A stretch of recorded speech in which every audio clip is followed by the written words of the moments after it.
But again जैसा मैं हमेशा कहती हूँ कि मुझे पढ़ना था। तो again I took a break and then फिर gone for my higher studies. तो वहाँ के बाद जो है फिर था कि मैं घर तभी आऊँगी जब मेरे हाथ में नौकरी रहेगी। तो फिर मैं PhD करने के लिए निकल गई एंड क्विट जॉब। मुझे कभी भी B.Ed नहीं करना था, बिल्कुल नहीं करना था। आई वॉज लाइक कि क्यों मुझे B.Ed करवा रहे हो। I was telling to my parents कि क्यों मुझे B.Ed करवा रहे हो आप लोग, मुझे टीचर नहीं बनना है। बट अभी तक क्लियर नहीं हो पाया है कि वो आगे क्या करे। बिल्कुल है। यस, मैं पॉइंट आउट करना यस हाँ, जो अपोजिट सेक्स या जेंडर की ओर जो अट्रैक्शन होता है, जो रिलेशनशिप को लेके दिमाग में चहल पहल चल रही है, जो इमोशनल बम्बार्डमेंट चारों तरफ से हो रहा है, सारी चीजें okay fine, just accept it.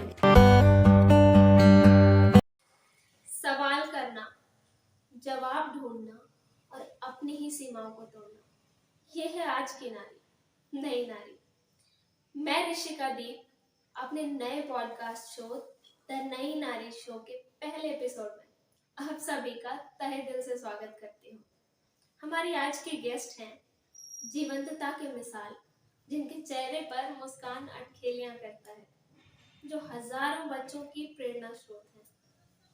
A woman as fresh as a rose in the month of June. She is Dr. Vinita Bankera, Assistant Professor, University Department of Education, Vinoba Bhave University, Hazaribagh. तो चलिए बात करते हैं doctor Vinita बंकेरा से। Hello ma'am, आप कैसे हैं? बिल्कुल बढ़िया हूँ, आप कैसे हो ऋषिका? मैं बहुत अच्छी हूँ और बहुत एक्साइटेड हूँ, साथ में बहुत नर्वस भी हूँ, बट एक्साइटेडनेस का लेवल थोड़ा ज़्यादा है। कोई बात नहीं। ओके, तो स्टार्ट ऐसे करते हैं कि आपके लिए प्रोफेसर होना क्या है? Everything definitely. जब आप पढ़ाई करते हो किसी चीज़ की और आप कोशिश करते हैं कि आप उस फील्ड में अच्छा करो, तो being a professor definitely it means. और अभी तक फिलहाल प्रोफेसर हुए नहीं है, बट या आई एम ट्राइंग। बहुत जल्दी अगर सारी चीज़ें ठीक रहीं तो क्यों नहीं, है ना? या अच्छा, मैंने सुना था कि क्लास में आपने बताया था कि आपकी पोस्टिंग अलग अलग जगहों पर रही है।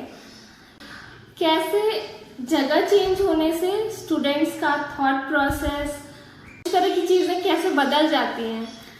प्लेस का क्या इफेक्ट पड़ता है एक्चुअली? पोस्टिंग की अगर बात करें तो it's not actually posting, but yes after my B.Ed Jamshedpur में मैंने एक स्कूल ज्वाइन करा, ठीक है। तो वो एक्सपीरियंस था एज अ टीचर। वहाँ मैंने एज अ प्राइमरी टीचर शुरू किया and at the same time same school में ही मैं हाई स्कूल टीचर भी अपॉइंट हुई। बट अगेन जैसा मैं हमेशा कहती हूँ कि मुझे पढ़ना था। तो again I took a break and then फिर gone for my higher studies. और आफ्टर M.Ed जो कि मैंने doctor Hari Singh Gour university MP Sagar से करा है। तो वहाँ के बाद जो है फिर था कि मैं घर तभी आऊँगी जब मेरे हाथ में नौकरी रहेगी। And again in that way I got job in army school Ramgarh. तो बात हो जाती है कि अभी तक मैं स्थिर नहीं थी। जो होता है ना कि okay fine, you have to be stable. तो I was a bit confuse कि क्या चीज़ है जो मिसिंग हो रही है। तो आफ्टर रामगढ़ फिर मुझे समझ में आया कि okay fine, if I will get a chance definitely I will go for PhD। तो फिर मैं PhD करने के लिए निकल गई and quit job. And after that yes I got first chance in Vinoba Bhave university, यहाँ पे ही मौका मिला। तो फिर वापस इधर ही as an assistant professor join करा। बात आती है अगर चेंजेस की, तो yes when you are dealing with primary students that is absolutely different. वहाँ पे आपको सबसे ज़्यादा मेहनत करनी पड़ती है। और उसके बाद जब आप हाई स्कूल पे आते हो, यू एक्सपेक्ट कि बच्चे कुछ चीज़ों को जो है समझने लग जाते हैं। तो फिर उनको हैंडल करना मेरे हिसाब से वो थोड़ा आसान है।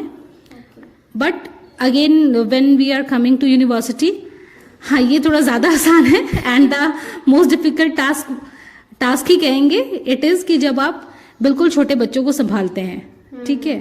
तो yes, this is the changes. जैसे ही मैंने एंटर किया था B.Ed इंटीग्रेटेड कोर्स में, तो पहला क्वेश्चन हमसे यही पूछा गया था कि टीचर बाय चॉइस और टीचर बाय चांस। तो मैं आपसे ये पूछना चाहूंगी कि पहला कि आप टीचर बाय चॉइस या टीचर बाय चांस हैं, और दूसरा कि ऐसे क्या फैक्टर्स होते हैं जो टीचर बाय चांस को टीचर बाय चॉइस में कन्वर्ट करने में अभी तक बहुत मददगार साबित होते हैं। appreciation, okay, and definitely I am teacher by chance, not by choice. Okay मुझे कभी भी बीएड नहीं करना था, बिल्कुल नहीं करना था। आई वॉज लाइक कि क्यों मुझे बीएड करवा रहे हो। I was telling to my parents कि क्यों मुझे बीएड करवा रहे हो आप लोग, मुझे टीचर नहीं बनना है। But yes, during my BEd जो हमारा टीचिंग का टाइम होता है, आप लोग अभी पीओटी उसे कहते हो, तो जो हमारा टीचिंग पीरियड था, इट वॉज समथिंग डिफरेंट। और वहाँ पे जो है आई रियलाइज कि ओके फाइन, मेरे अंदर एक टीचर है ना। And the best thing was that कि ड्यूरिंग आवर टीचिंग प्रैक्टिस जब भी स्टूडेंट्स ने बाकायदा फूल वगैरह दे करके कहा कि नहीं you are such a good teacher, तो उस वक्त लगा कि अच्छा ठीक है, क्या ऐसा हो सकता है कि I am a good teacher.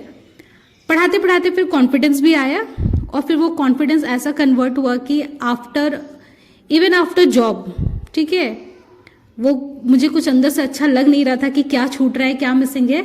तो फिर मैं 2 बार जॉब को क्विट करके एक बार एमएड करने को गई, फिर दोबारा फिर पीएचडी करने को गई। तो अब थोड़ी सेटिस्फाइड हूँ अपने लेवल पे कि हाँ मैंने ये चीज़ करा है। तो yes, I was by chance a teacher, लेकिन बीएड के दौरान ही ये समझ में आया कि नहीं, ये मेरा एक बेस्ट चॉइस हो सकता है।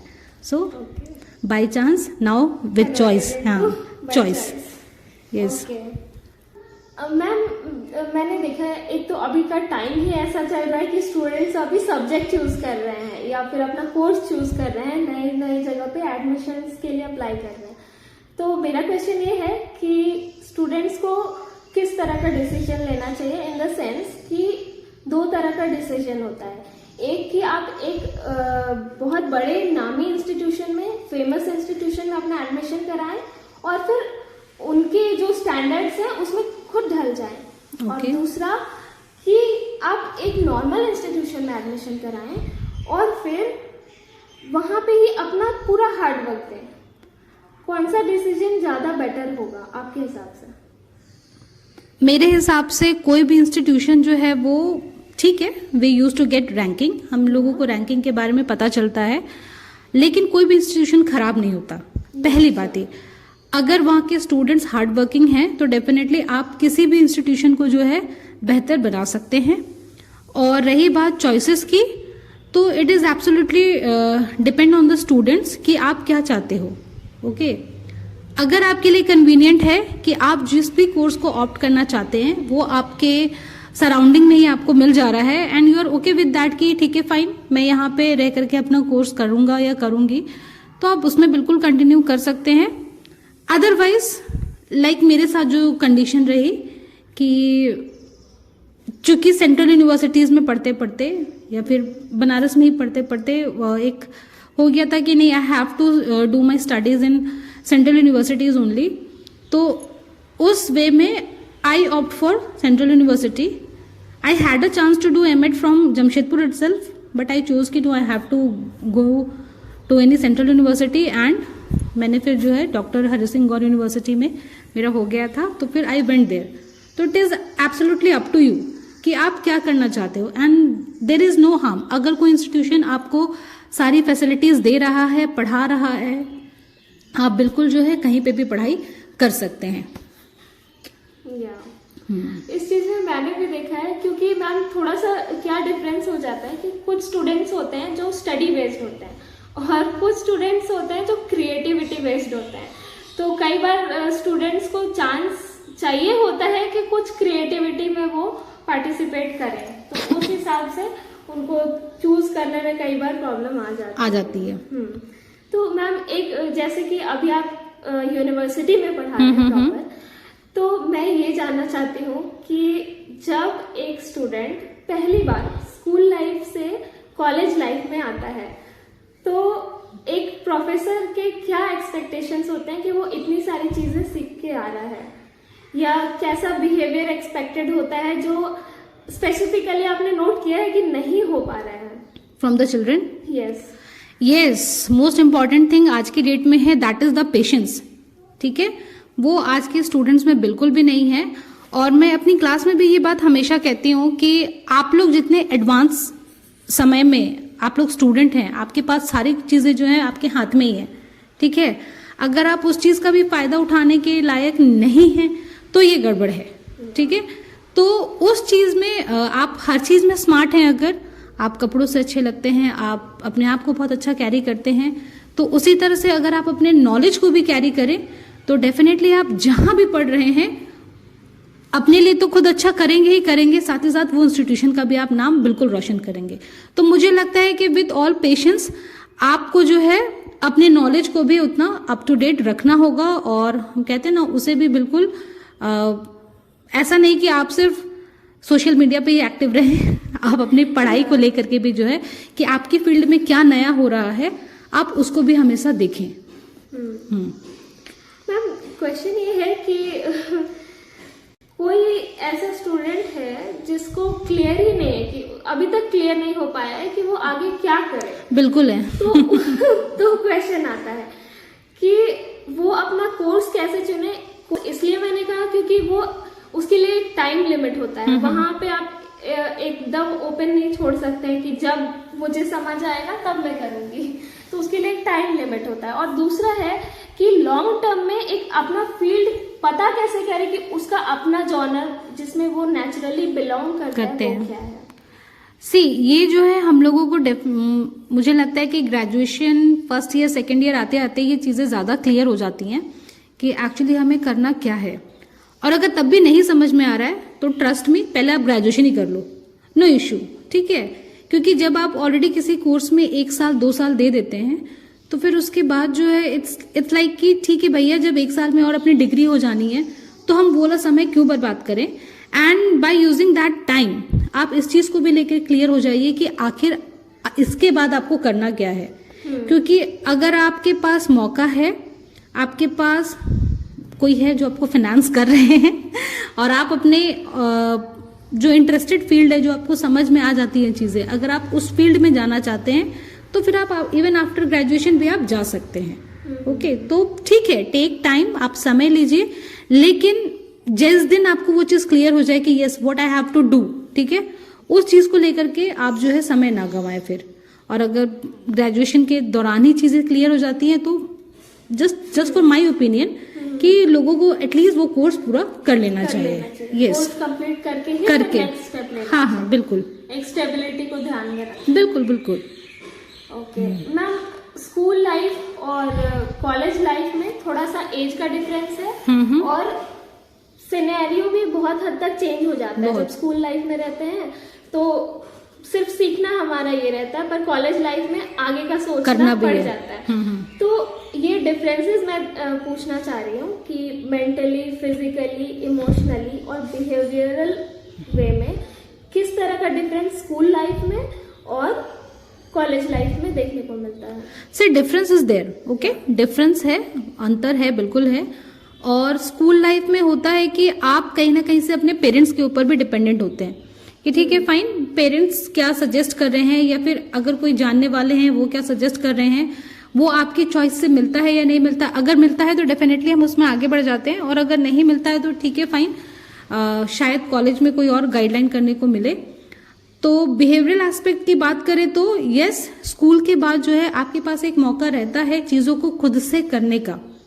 क्यों? क्योंकि अब जो है स्कूल में ना तो आप वैन से आ रहे हैं, ना तो आपके गार्जियन आपको छोड़ने आ रहे हैं, इवन आप अपने घर से अगर इंस्टीट्यूट भी आ रहे हो, यूनिवर्सिटी भी आ रहे हो, तो आप खुद से आ रहे हो, ठीक है। तो यहाँ पे जो है आपकी हम कह सकते हैं कि कॉन्फिडेंस लेवल छोटी छोटी चीजों को लेके ही वो बढ़ता है। और यूनिवर्सिटी आज की डेट में एक ऐसी जगह हो जा रही है जहां आपके पास एक्सपोजर है, आपको बताने के लिए लोग हैं, आपके फ्रेंड्स हैं, आप खुद कर रहे हो पॉडकास्ट, ठीक है। तो यस, आपके पास एक मौका रहता है कि अगर आप अपने घर से बाहर हैं तो अपने रेगुलर स्टडीज के साथ आप अलग क्या कर सकते हैं। तो इसीलिए आई फील कि यस, एट दिस लेवल हम लोग चीजों को, होता ना, हम लोग उस पर एक्शन रिसर्च, हम लोग तुरंत जो है उस पर काम भी शुरू कर सकते हैं। तो this is the basic difference, explore करना शुरू कर। बिल्कुल, स्कूल में बाउंडेशन हो जाता है, टाइम बाउंडेशन होता है, आपको उस टाइम पीरियड के भीतर ही रहना होता है। ये चीज आपके साथ कॉलेज लेवल पे नहीं होती है, ठीक है। Here I would like to specifically draw your attention कि आप इस बात पे फोकस करके बताएं कि ऑब्वियसली ये टीनेज का फेज होता है, स्कूल लाइफ से निकल के कॉलेज लाइफ में जाने का। यस तो इसके बारे में आप थोड़ा डिटेल में, क्योंकि बहुत सारे लोग इस पॉडकास्ट को देख रहे हैं और वो चाहते हैं कि गाइडेंस लें। तो guidance as in what sense, like आप मैं पॉइंट आउट करना यस चाहूंगी, हाँ, जो ऑपोजिट सेक्स या जेंडर की ओर जो अट्रैक्शन होता है, जो रिलेशनशिप को लेके दिमाग में चहल पहल चल रही है, जो इमोशनल बम्बार्डमेंट चारों तरफ से हो रहा है, सारी चीजें okay fine, just accept it all, ठीक है। Yes, this is the time period जब ये सारी चीजें एक साथ होनी है, और यहाँ से जो शुरू होती है लाइफ लॉन्ग चलती है ना। Yes. खुद के अनुभवों से बता रही हूँ कि वो एक्सपीरियंस जो है हर आपके लाइफ लॉन्ग चलता है। यहाँ से जो है हम लोगों को एक्सेप्ट करना शुरू करना चाहिए। We should accept that we are no more teenage. हमें ये चीज एक्सेप्ट करना चाहिए। हमें ये बात समझनी चाहिए कि हाँ, हम उस फेज में आ गए हैं जहां पे कि हमें चीजें अच्छी और बुरी लग सकती हैं, लगती हैं इनफैक्ट।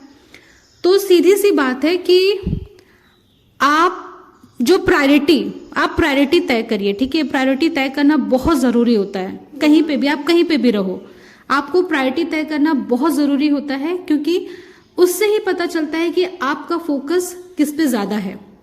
फाइन, आप अपने दोस्तों के साथ घुलिए मिलिए, सारी चीजें करिए, लेकिन सबसे जरूरी उसमें यह हो जाता है कि अगर आप कहीं पढ़ने आए हो तो आपका जो स्टडी आवर है वो अफेक्ट नहीं होना चाहिए। और उसके बाद की जो सारी चीजें हैं, वेदर इट इज रिलेशनशिप और जो भी फ्रेंड जोन में जो चीजें हो रही हैं, this is also very natural. ये बहुत नेचुरल चीजें हैं, ये आएंगी, लेकिन आपको इतना मजबूत होना है कि जो आपका मेन फोकस है, यानी कि अगर आप यहाँ पढ़ने के लिए आए हैं तो कोई भी और चीज जो है उस आपके जो फोकस है उसको वो हिला ना सके, उसे आपको जो है वहां से वो डिस्ट्रैक्ट कर ना सके। And another important thing is that कोई भी रिलेशनशिप हो, वेदर इट इज फ्रेंडशिप और बीइंग इन लव और वट एवर इज देयर, अगर वो आपको परेशान कर रहा है, ठीक है, अगर आप उसकी वजह से परेशान हो रहे हैं, देन आप ये बात अच्छे से समझ जाओ कि ये जो है अपने काम का नहीं है। आप इससे जितना जल्दी निकल सकें या उसको छोड़ करके आगे बढ़ सकें, उसमें ही समझदारी है। हाँ, क्योंकि ऐसा करने से कुछ नहीं होना है टाइम वेस्ट होने के अलावा। और ये टाइम अगर निकल जाता है तो आप देखोगे कि आपका पढ़ने का मौका भी चला गया, आपका पढ़ने का इंटरेस्ट चला गया, आपके दोस्त चले गए, जो रिलेशनशिप के चक्कर में अगर आप पड़े हो वो रिलेशनशिप भी चला गया। तो जब सारी चीजें जान ही हैं, उस तरह की कंडीशन को लाना है क्यों? इसीलिए अपना खुद पे इतना कंट्रोल होना चाहिए कि ठीक है फाइन, जो भी सारी चीजें हैं वो बहुत नेचुरल है, ये आना एकदम स्वाभाविक है, और यहाँ पे जो है मुझे अपना फोकस नहीं बिगाड़ना है, खुद पे हमें इतना कंट्रोल होना चाहिए। ओके, आपने ये जो कहा ना, उससे मुझे मेरी माँ की एक बात याद आ गई। वो हमेशा कहा करती है कि बेटा ये ना बुआई का समय है, अभी जो बोओगे वही फ्यूचर में काटोगे। यस यस, बिल्कुल बिल्कुल, है ना। ये मेरी माँ हमेशा कहा करती है। बिल्कुल। अच्छा, मैं ये पूछना चाहूंगी कि जहाँ जितना अभी तक आपने एक्सप्लोर किया, देखा, उस हिसाब से गवर्नमेंट कॉलेजेस, यूनिवर्सिटीज और प्राइवेट कॉलेजेस और यूनिवर्सिटीज में क्या डिफरेंस देखने को मिलता है? अगेन बहुत तरह का डिफरेंसेस है ना, डिफरेंसेस बहुत तरह के हैं। किस तरह से बोलूंगी, क्योंकि अपने इंडिया में क्या है कि हम लोग स्कूलिंग करते हैं प्राइवेट स्कूल्स में, बट एडमिशन हमें चाहिए गवर्नमेंट इंस्टीट्यूट्स में, ठीक है, एक ये बात है। फिर एक भ्रांति ये है कि लोगों को लगता है कि प्राइवेट इंस्टीट्यूट जो हैं वो बहुत बेहतर होते हैं और इसीलिए वो ज्यादा चार्ज करते हैं। No doubt they are very expensive. वहां पे आपको काफी चीजें डेवलप करने का मौका भी मिलता है। तो कुछ यूनिवर्सिटीज, प्राइवेट यूनिवर्सिटीज ऐसे हैं जो कि अगर आपसे हाई फी लेते हैं तो उसके बदले वो सारी चीजें आपको देते हैं जो कि आपको जरूरत है। बट हम इस बात से भी इनकार नहीं कर सकते हैं कि बहुत सारे प्राइवेट यूनिवर्सिटीज ऐसे होते हैं जो कि बस खुल जाते हैं, वहां पे बस कोर्स चल रहा है और डिग्रियां बट रही हैं। तो no matter whether you choose any government institute और एनी प्राइवेट इंस्टीट्यूट, सबसे पहले हमें ये देखना बहुत जरूरी है कि उसका रैंकिंग क्या है, रैंकिंग इसलिए क्योंकि आपको पता चल जाता है कि ये गवर्नमेंट सर्टिफाइड है, ठीक है, तो वो उसका गवर्नमेंट से सर्टिफाइड है कि नहीं है वो, और उसके बाद ही जो है आप एडमिशन लेने का काम करिए। ओके, तो चूज वाइजली। Yes definitely. क्योंकि आगे के 3 से 4 से 5 बहुत इंपॉर्टेंट होते हैं, बहुत इंपॉर्टेंट होते हैं। यस, तो मैम मैं ये पूछना चाहूंगी कि अभी तक जो स्टूडेंट्स आपको बहुत याद रहते हैं उनमें ऐसे कॉमन कैरेक्टरिस्टिक्स कौन कौन से हैं? सबसे पहले वो सारे के सारे बहुत नॉटी रहे हैं, है ना, बहुत ज्यादा एक्सट्रीम। अगर मैं बात करूं, जैसा मैंने पहले भी बोला कि अगर मैंने प्राइमरी लेवल से पढ़ाना शुरू किया, तो यस ऐसे भी बच्चे हैं अभी जिनको मैंने प्राइमरी में भी पढ़ाया, they are in colleges now, अब तो कईयों की शादियां भी हो गई है। तो यस अगर मुझे लोग याद हैं तो वो लोग बहुत नॉटी रहे हैं, और उन लोगों ने मुझे इसलिए याद करके रखा है कि एज अ टीचर और एज अ मैम, ठीक है, मैंने उनको कंट्रोल करके रखा था। दैट इज वाई उन्होंने भी मुझे याद कर रखा है, मैं भी उनको याद करती हूँ। ओके मैम, अगर हम किसी आर्ग्यूमेंट में फंस जाए, ओके, तो फिर उससे निकले कैसे, उससे डील कैसे करें? क्योंकि क्या होता है ना कि एक बार आर्ग्यूमेंट में फंस जाए तो ऐसे नहीं है कि वहां से उस टाइम अगर निकल गए तो सच में निकल जाते हैं, फिर कई बार रात भर जगना भी पड़ जाता है उसके लिए कोशिश करिए आर्ग्यूमेंट से बचने का, ठीक है, क्योंकि यूजुअली होता ये है कि आर्ग्यूमेंट वैसी जगह पे हो जाता है जहां पे लोग आपको समझते नहीं हैं या फिर वो अपनी ही बात को सही रखना चाहते हैं। तो आर्ग्यूमेंट में अगर आप आ रहे हो, किसी वजह से अगर आ गए, तो बी विद द फैक्ट्स, ठीक है।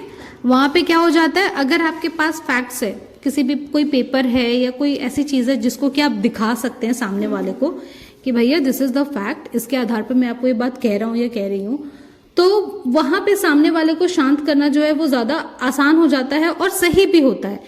क्योंकि अगर सिर्फ थॉट्स की बात हो, मैं सही तुम सही, मैं गलत तुम गलत, इस तरह की अगर बात हो और इस तरह का आर्ग्यूमेंट हो, तो वो आर्ग्यूमेंट कभी भी अच्छा नहीं होता है। एंड दैट इज वाई कभी भी अगर आपको लग रहा है कि आज तो आर्ग्यूमेंट हो ही जाना है, तो in that case definitely go with the facts, और चीजें आपके पास होनी बिल्कुल चाहिए। और कभी भी जो है किसी भी तरह के रिजल्ट को अपने ऊपर हावी होने ना दें। This is my personal experience कि आप कभी भी जो है किसी भी आर्ग्यूमेंट का जो भी कंक्लूजन निकल रहा है उसको अपने ऊपर हावी नहीं होने दें, क्योंकि एज अ ह्यूमन बीइंग अगर आप किसी भी चीज को अपने ऊपर हावी होने देते हैं तो फिर उससे आपको निकलने में भी जो है कभी कभी काफी समय लग जाता है, और तब तक आपको लगता है कि अरे ये मैटर इतना इंपॉर्टेंट नहीं था जिसको मैंने इतना माना। Exactly, time, energy, sometimes money also, ठीक है। तो इसीलिए जो है आर्ग्यूमेंट में पढ़ने से पहले just be with the facts, और कोशिश करें कि आर्ग्यूमेंट में कम पढ़ें। यस मैम, कुछ लोग ऐसे होते हैं लाइफ में जो आपके साथ सिर्फ अपने बेनिफिट के लिए आपके साथ हैं, बिल्कुल बचिए, बेनिफिट खत्म, वो आपके लाइफ से बाहर। ऐसे लोगों के साथ कैसे डील किया जाए? जिस दिन आपको समझ में आ जा रहा है कि नहीं ये बंदा जो है सही नहीं है, एकदम उसके अगले ही पल जो है आप उससे हट जाओ, उससे आपको किसी भी तरह का कांटेक्ट मत रखिए, क्योंकि ऐसे लोग जो हैं वो लाइफ लॉन्ग आपका सिर्फ बेनिफिट ही उठाएंगे, ठीक है, और बेनिफिट उठाने के साथ साथ मे भी कहीं फंसा भी दें। इसलिए अगर आपको किसी भी पल ये बात समझ में आ जाती है कि नहीं ये इंसान जो है सही नहीं है, ये बस मेरा यूज कर रहा है, तो बी स्ट्रांग और निकलिए उस जगह से। यस मैम, आपके लिए मैच्योरिटी क्या है? I don't know. एक्सप्रेस कर पाना या अपने इमोशंस को हाइड कर पाना? नो, अगर मैं मेच्योरिटी की बात करूं तो समटाइम्स आई फील कि क्या मैं मेच्योर हो चुकी हूं, बट यस सिचुएशन जो है या कंडीशन जो भी रहता है वो कहीं ना कहीं से इंसान को थोड़ा मेच्योर बना देता है।